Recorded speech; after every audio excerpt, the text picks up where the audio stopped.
2015년 제1회 전력공학 기출문제 해설을 시작하도록 하겠습니다. 네, 여러분 전력공학은 기출문제에서 많은 이론을 알 수 있는 그런 과목이죠. 그래서 기출문제는 꼭 다른 과목도 마찬가지지만 기출문제는 꼭 암기하고 가셔야 됩니다. 그리고 간단한 계산 문제는 꼭 스스로 풀어보시고 넘어가시는 걸 권장드리겠습니다. 예, 그러면 2015년 제1회 전력공학 기출문제 암기하는 문제 그리고 간단한 계산 문제 위주로 시작해 보도록 하겠습니다. 21번 삼상 송전선로의 각 쌍의 대지 정적 용량을 CA, CB, CC라 할 때 중성점 B 접지 시 중성점과 대지 간의 전압은? 자, 여기 그림 보면 C로 수정 부탁드리겠습니다. G가 아니라 얘 C입니다. 예, 그림 이렇게 나와 있죠. 예, 이때에 이 중성점과 이 대지 간의 전압을 구해라. 예, 그런 문제입니다. 이 문제 암기하고 가는 문제죠. 예, 답 3번입니다. 그리고 해설 보시면 여기 잔류 전하라고 나오는데 여기 잔류 전압이라고 수정 부탁드리겠습니다. 그래서 이 문제는 그림과 답을 암기하고 가는 그런 문제로 하겠습니다. 자, 다음 문제 가겠습니다. 12번 전력 계통의 전압을 조정하는 가장 보편적인 방법은? 답은 4번입니다. 계통의 무효전력 조정. 이건 역시 암기하고 가는 문제죠. 다음 문제 가겠습니다. 23번 폐쇄 배전반을 사용하는 주된 이유는 무엇인가? 답은 2번입니다. 사람에 대한 안전 때문에 폐쇄 배전반을 사용합니다. 폐쇄 배전반이 뭐냐면 이런 큰 함 속에 차단기랑 차단기를 동작하는 계전기 이런 거 있잖아요. 이런 것들을 이 안에다가 다 설비를 해 놓는 겁니다. 그리고 선반틱 연결해 놓고 출력도 있겠죠. 이런 식으로 사용하는 건데 이렇게 해 놓은 이유는 이 안에 들어가 있는 차단기, 개전기 이런 걸로 인해서 사람들의 감전 사고를 방지하기 위해서 폐쇄 배전반을 사용하는 겁니다. 그래서 사람에 대한 안전 때문에 폐쇄 배전반을 사용하는 거죠. 그래서 답은 2번이 되는 겁니다. 자, 다음 문제 가겠습니다. 자, 24번 송전 계통의 안정도 향상시키는 방법이 아닌 것은? 답은 1번입니다. 직렬 리액턴스를 증가시키는 것이 아니고 직렬 리액턴스는 감소시켜야 됩니다. 직렬 리액턴스가 전압 변동률하고 이렇게 관계가 좀 있거든요. 그래서 직렬 리액턴스가 증가하면 전압 변동률이 커집니다. 전압 변동률이 커지면 손실도 커지고요. 송전 계통을 운영하는 데에서도 많은 문제가 발생을 합니다. 그래서 안정도를 향상시키는 방법은 직렬 리액턴스를 줄인다, 감소시킨다. 이 내용이 맞는 내용이고 증가시킨다는 틀린 내용입니다. 나머지는 송전계통 안정도를 향상시키는 방법이겠죠. 요거 한 번씩 읽어보고 다음 문제 가겠습니다.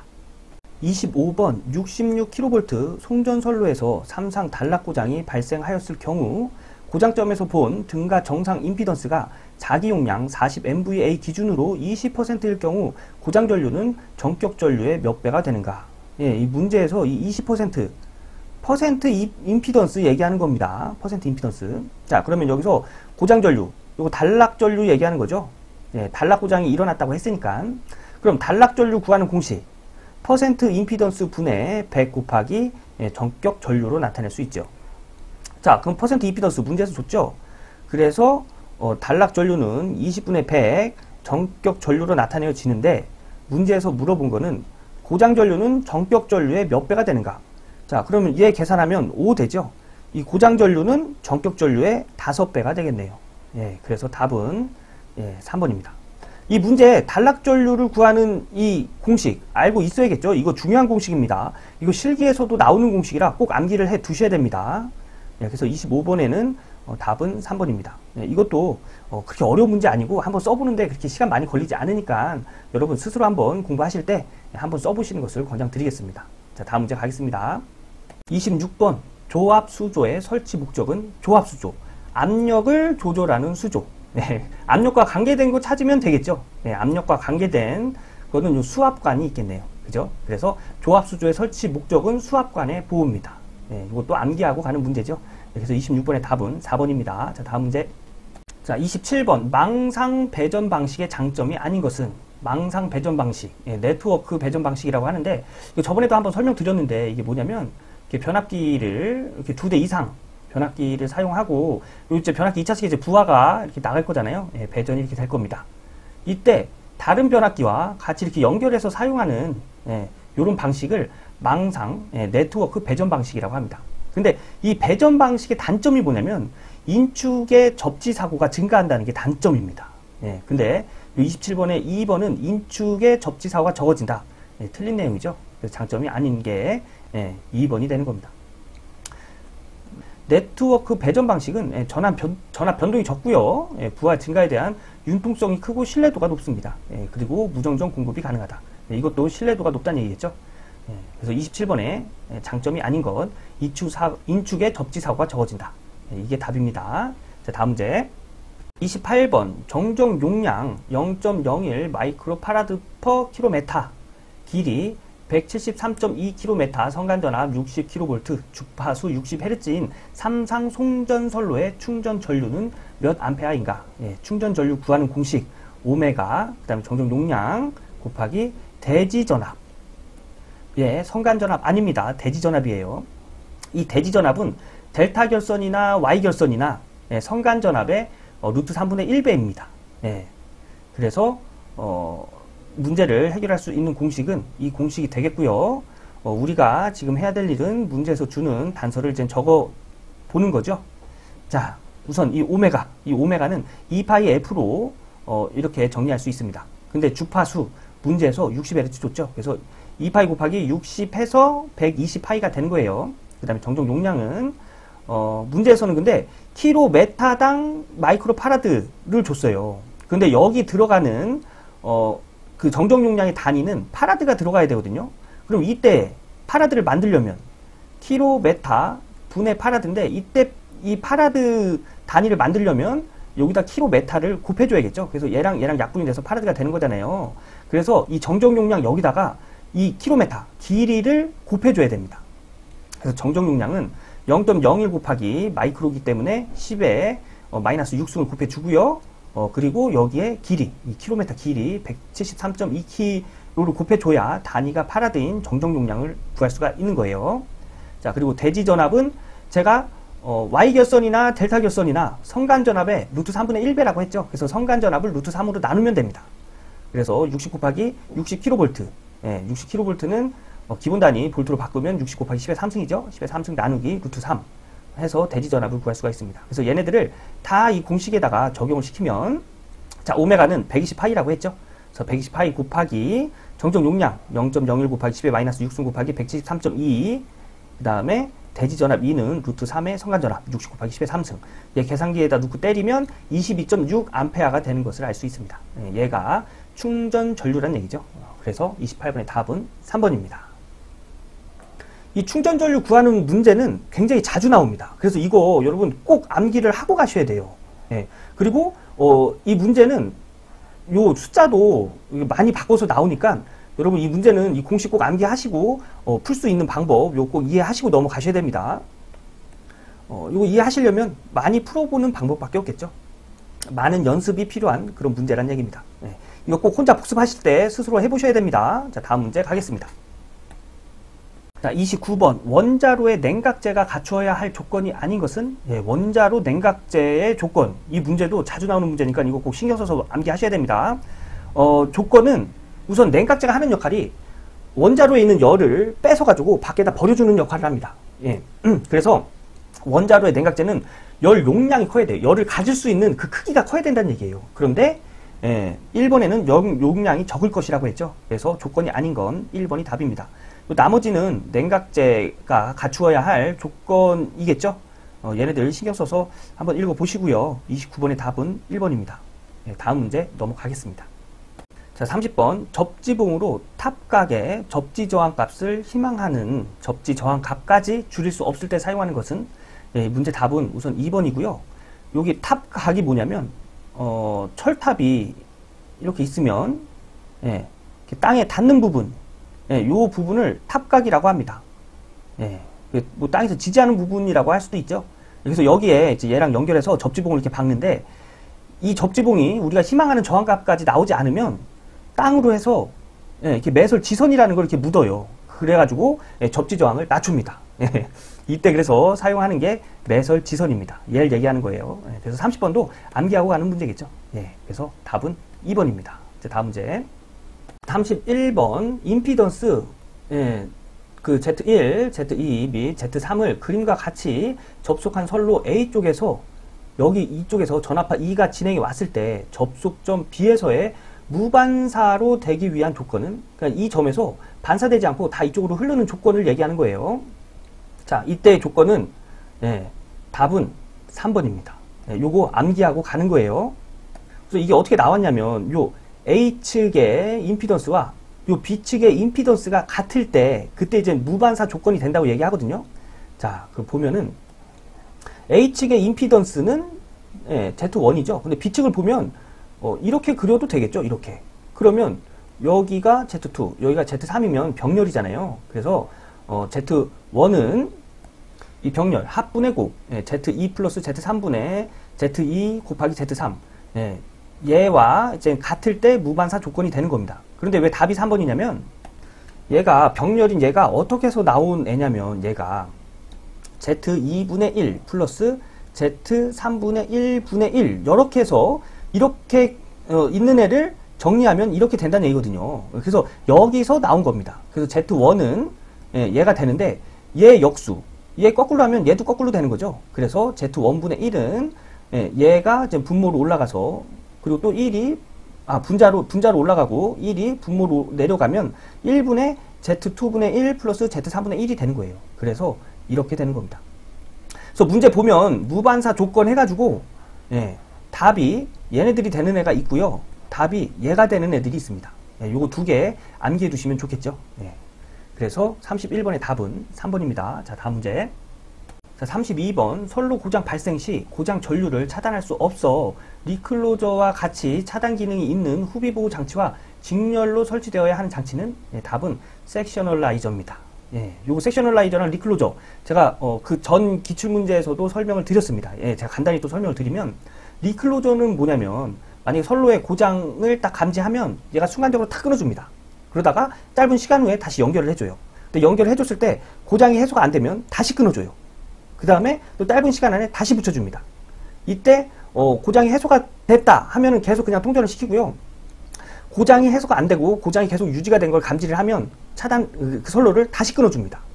그리고 설정된 그 횟수만큼 끊어줬다가 계속 고장이 계속 이제 감지가 되면 영구 차단을 해주는 그런 장치인데 이 섹셔널라이저는 이 리클로저 뒤에 붙어가지고 그 차단하는 그 카운팅 그 횟수를 얘가 그 횟수를 세줘요. 얘가 카운팅을 해줍니다. 그래서 설정된 그 횟수만큼 딱 되면은 영구 차단 시켜주는 거예요. 그래서 리클로저 뒤에 붙습니다. 그리고 섹셔널라이저는 고장 전류를 차단하는 능력이 없어서 리클로저 뒤에 붙을 수밖에 없어요. 그래서 답은 4번입니다. 다음 문제 가겠습니다. 자, 33번. 다중접지 3상 4선식 배전선로에서 고압측 중선선과 저압측 중선선을 전기적으로 연결하는 목적은 답은 4번입니다. 고조압 혼촉 시 수용가에 침입하는 전압이 상승하는 것을 억제하기 위해서, 즉 상승 전압을 억제하기 위해서 1차 측 중성선과 2차 측 중성선을 전기적으로 연결하는 겁니다. 요거 암기하고 가는 문제죠. 그래서 33번은 4번이 답입니다. 자, 다음 문제. 자, 34번. 퍼센트 임피던스에 대한 설명으로 틀린 것은 답은 4번입니다. 변압기나 동기기의 내부 임피던스에만 사용할 수 있다. 아니죠. 퍼센트 임피던스 계산할 때 막 송전선로의 퍼센트 임피던스도 계산하고 그 다음에 발전기의 퍼센트 임피던스도 계산하잖아요. 그죠? 그래서 4번이 틀린 겁니다. 여기는 변압기나 동기기의 내부 임피던스에만 사용할 수 있다고 했으니까 얘는 틀린 겁니다. 그래서 답은 4번이고요. 나머지 내용은 퍼센트 임피던스에 대한 내용이니까 이거 한번 부담 없이 읽어보고 다음 문제 넘어가도록 하겠습니다. 35번. 송전단 전압이 66kV, 수전단 전압이 60kV인 송전선로에서 수전단의 부하를 끊을 경우 수전단 전압이 63kV가 되었다면 전압 변동률은 몇 %가 되겠는가? 자, 수전단에서 부하를 끊었을 경우 부하를 끊었답니다. 그러면 무부하가 되겠죠. 그래서 무부하 수전단 전압이 63kV가 된다는 얘기예요. 자, 이때의 전압 변동률을 구하라. 이런 문제입니다. 자, 전압 변동률 공식. 무부하 수전단 전압 마이너스 정격 부하 수전단 전압 분해가 아니라 나누기 정격 부하 수전단 전압이죠. 그 무부하 수전단 전압 63kV라고 했죠. 그 다음에 부하를 끊기 전의 전압, 수전단 전압이 60kV라고 했습니다. 그래서 무부하가 63이 되고요. 정격 전압이 60이 되고 얘가 60이 됩니다. 그래서 얘네들을 식에다 넣어서 곱하기 100 해서 계산하면 5%가 되겠네요. 그래서 답은 3번이 됩니다. 이 문제 역시 제가 목이 터져라 얘기하는 간단한 계산 문제죠. 여러분 이거 스스로 꼭 한번 해보셔야 됩니다. 그리고 요 전압 변동률에 관련된 이 공식, 중요한 공식이니까 이것도 꼭 암기를 해 두셔야 됩니다. 요 전압 변동률에 대한 공식. 자, 다음 문제 가겠습니다. 36번 피레기의 직렬 갭의 작용으로 가장 옳은 것은 답은 3번입니다. 이상 전압이 내습하면 내전류를 방전하고 상용 주파수의 속류를 차단하는 역할을 한다. 이거 암기하고 가는 문제죠. 근데 여기서 지금 피레기에서 이 속류란 단어가 자주 나오는데 이 속류가 뭐냐면 계속 흐르는 전류를 속류라고 합니다. 자, 피레기가 이렇게 있잖아요. 피레기가 이렇게 있으면 낙뢰를 딱 치면 전류가 이쪽으로 다 이렇게 흐르게 됩니다. 그래서 땅으로 가잖아요. 그런데 이상 전압이 해소가 되면 전류가 흐르면 안 되겠죠. 전류가 흐르면 이거는 지락사고입니다. 땅이랑 연결돼서 흐르니까. 그래서 이상 전압이 해소가 되면 딱 끊어줘야 돼요. 요 계속 흐르는 전류, 속류를 차단해줘야 됩니다. 걔가 직렬갭이 하는 역할이라는 거예요. 자, 그래서 36번에는 답이 3번입니다. 자, 다음 문제 가겠습니다. 자, 37번. 전력선에 의한 통신선로의 전자유도 장애 발생 요인은 주로 무엇 때문인가? 통신선로의 전자유도 발생의 요인은 영상전류 때문에 발생이 됩니다. 그래서 답은 1번입니다. 지락사고 시 영상전류가 커지기 때문에. 요거 37번 암기하고 가는 문제입니다. 통신선로의 전자유도 발생 요인은 지락사고 시 영상전류 때문에. 자, 그래서 37번은 답이 1번이고요. 다음 문제 가겠습니다. 38번. 3000kW 역률이 75%의 부하의 전력을 공급하고 있는 변전소에 콘덴서를 설치하여 역률을 93%로 향상시키고자 한다. 필요한 전력용 콘덴서의 용량은 약 몇 kVA인가? 얘는 그림으로 설명을 좀 드리겠습니다. 자, 이 콘덴서 용량을 구하는 문제인데요. 콘덴서 용량을 구하는 문제 풀이 방법은 여러 가지가 있습니다. 그런데 대표적인 게 이 공식을 사용하는 거죠. 그래서 얘가 역률 개선 전, 얘가 역률 개선 후거든요. 자, 그럼 역률 개선 전에 개선 전에 역률이 75%죠. 그 삼각 함수를 이용해서 풀면 요 밑에 밑변이 킬로와트 유효 전력이고요. 3000kW가 되고요. 역률이 코사인 세타죠. 그 세타가 여기 각도를 의미합니다. 그래서 코사인 세타 1이 개선 전 역률이 0.75랍니다. 그죠? 그런데 이 세타, 이 각도를 알기 위해선 아크 코사인을 사용하면 각도를 알 수가 있습니다. 그래서 코사인, 아크 코사인에다가 요 0.75, 이 0.75를 여기다 이렇게 넣어주면 0.75를 넣어주면 이 각도를 알 수가 있어요. 그래서 계산기에다가 요거 아크 코사인 0.75 하면 41.4도가 나오는 걸 알 수가 있습니다. 그래서 요 각도가 41.4도예요. 그리고 개선 후 역률 93%로 개선을 한다고 했잖아요. 그래서 93%로 개선을 하면 요때가 93%로 개선한 그 세타 각이거든요. 요 각이. 자, 그래서 요 코사인 세타 2가 0.93이 됩니다. 그럼 요 세타를 구하기 위해서는 아크 코사인 0.93을 해주면 되겠죠. 그래서 아크 코사인 0.93. 우리가 계산하는 거 아니에요. 공학용 계산기에다 넣고 계산하는 겁니다. 그리고 계산하면 21.57도가 나옵니다. 그래서 21.57도를 여기다 이렇게 넣어요. 그러면 전력 용량 얘는 3000이죠. 3000을 넣고 계산을 해주면 3000에 가로 탄젠트 41.4 마이너스 탄젠트 21.57을 하면 필요한 그 콘덴서 용량은 1460kVA 되는 걸 알 수 있습니다. 그래서 얘가 답이에요. 그래서 답은 1번이 되겠네요. 그죠? 요렇게 구할 수 있습니다. 그래서 이 콘덴서 용량을 구하는 메커니즘은 뭐냐면 개선 전에 역률이 75%일 때 그리고 유효 전력이 3000kW일 때 무효 전력 가지고 계산하는 거거든요. 콘덴서 용량이 뭐냐면 무효 전력이 여기인데 이 무효 전력을 줄여서 이렇게 각을 줄이는 거예요. 각이 줄어들면 코사인 세타 값이 작아지면서 역률이 커지겠죠. 그래서 콘덴서 용량의 역할은 요 무효 전력을 줄여주는 겁니다. 그래서 유효 전력이 3000kW고 이 각이 역률이 75%일 때 무효 전력이 이만큼일 때 무효 전력 Q라고 표시하겠습니다. 콘덴서 용량을 이만큼을 넣어줘서 이렇게 줄인다는 거예요. 무효 전력을 이만큼까지. 그래서 이 콘덴서 용량이 여기서는 1460이 된다는 얘기입니다. 그 여기서 탄젠트를 준 이유 뭘까요? 탄젠트 밑변분의 높이겠죠. 그래서 탄젠트 세타는 밑변분의 높이입니다. 즉 P분의 Q가 되는 거예요. 그러면 이 공식 P 곱하기 P분의 Q 1이라고 할게요. 1 마이너스 P분의 여기가 Q2라고 할게요. Q2가 되는 거죠. 그죠? 탄젠트 세타니까.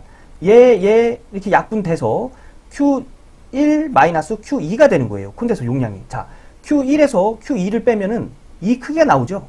얘가 콘덴서 용량이라는 얘기입니다. 예. 기존의 무효 전력에서 이만큼 줄여줘야 역률이 93%인 이 무효 전력을 알 수가 있으니까요. 예. 그래서 공식이 이렇게 된다는 거. 제가 왜 이렇게까지 자세히 설명을 드리냐면 이 문제는 지금은 콘덴서 용량을 구하라는 문제로 출제가 됐잖아요. 그런데 콘덴서 용량을 주고 개선 후에 역률을 구해라. 이런 문제도 있습니다. 그래서 이 내용을 이해를 좀 하고 계셔야 됩니다. 자, 콘덴서 용량은 요 무효 전력 값을 줄여주는 데 사용한다는 거. 예, 그래서 삼각 함수 가지고 요 무효 전력 요 부분을 계산하면 답을 찾을 수 있고요. 이게 이해가 좀 어렵다 하시는 분은 콘덴서 전력 용량 구하는 공식, 이 공식 중요한 공식이니까 요거 꼭 암기해 주시기 바라겠습니다. 이 문제는 실기에서도 자주 나오는 문제입니다. 답은 1번입니다. 자, 다음 문제 가겠습니다. 자, 39번. 배전계통에서 전력용 콘덴서를 설치하는 목적으로 가장 타당한 것은 전력용 콘덴서, 뭐 하는 애죠? 역률을 개선하는 애죠. 역률이 개선되면 전력 손실이 감소가 됩니다. 그래서 답은 1번입니다. 배전선의 전력 손실을 감소하기 위해서. 이 문제에서 이론을 알아가는 그런 문제죠. 그래서 39번엔 1번 암기하고 다음 문제 가겠습니다. 자, 40번. 역률 개선용 콘덴서를 부하와 병렬로 연결하고자 한다. 델타 결선 방식과 Y 결선 방식을 비교하면 콘덴서의 정정 용량의 크기는 어떠한가? 역률 개선용 콘덴서는 부하와 병렬로 결선을 하는 겁니다. 병렬로 연결을 하는 건데 이때 그 역률 개선용 콘덴서를 델타로 결선할 때와 Y로 결선할 때의 정정 용량의 크기를 비교해봐라. 뭐 이런 문제인데요. 답은 3번입니다. 델타 결선으로 결선할 때 정정 용량이 Y 결선으로 결선할 때 정정 용량의 3분의 1배가 된다는 얘기예요. 조금 어렵죠. 그냥 문제와 답만 암기하고 가겠습니다. 40번엔 3번입니다. 여기 내용을 쭉 써놨으니까 요거 보시고 이해할 수 있겠다 하시면은 이해를 하고 가시면 되고요. 근데 이 부분은 다 이해가 되는데 어떤 부분은 이해가 안 된다 하시는 부분은 네이버 카페 전치모에 올려주세요.